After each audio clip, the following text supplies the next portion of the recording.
लोग बड़े गर्व से कहते हैं हम उस देश के वासी हैं जिस देश में गंगा बहती है। वी.डी. शर्मा जी भाई सब बैठे हैं, उनके जमाने में फिल्म बनी थी, मैं तो तब पैदा भी नहीं हुआ था।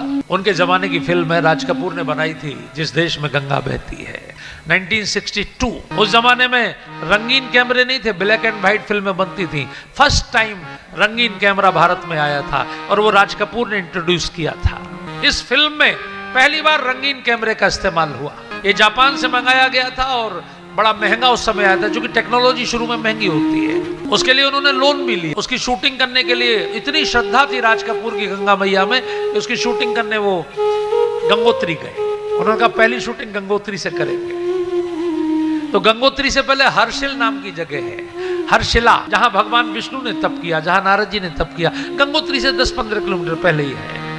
वहां बर्फ के ग्लेशियर हैं, बहुत सुंदर। गंगा जी की कल कल छल छल बहती धारा है, बहुत सुंदर। तो राज कपूर को वो जगह बहुत सुंदर लगी। वहां एक उस समय छोटी सी चाय की दुकान होती थी, बहुत पतली सी सड़क थी, सड़क भी प्रॉपर नहीं थी। तो राज कपूर ने अपनी गाड़ी वहां रोकी, अपनी टीम को वहां रोका, एक एक चाय पी सबने। और राज कपूर ने कहा पहली शूटिंग यहीं से करें। तो वहां कुछ फोटो खींचे, कुछ शूटिंग की, फिर चाय पीकर फिर चले गए।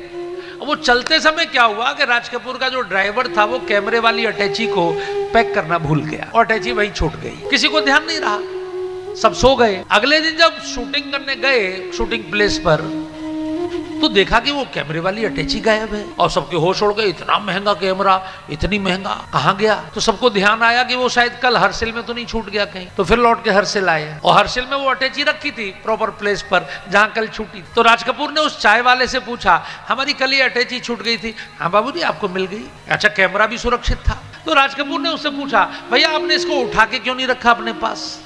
अब देखिए आप, चाय वाले ने कहा आपकी चीज को मैं क्यों छूता बाबूजी, ये तो आपकी चीज है, इसको मैं क्यों छूता? राज कपूर ने कहा कोई ले जाता तो? तुम इसको अगर छोड़ गए थे और कोई दूसरा ले जाता तो?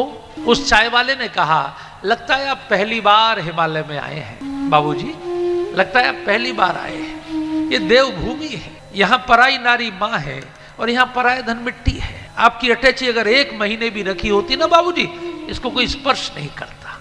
राज कपूर की आंखों में आंसू आ गए और तब उन्होंने स्पेशली अपनी उस फिल्म में ये गाना,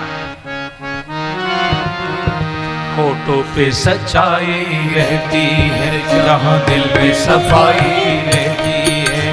हम उस देश के वासी हैं, हम उस देश के वासी हैं जिस देश में गंगा बहती है, जिस देश में गंगा बहती है।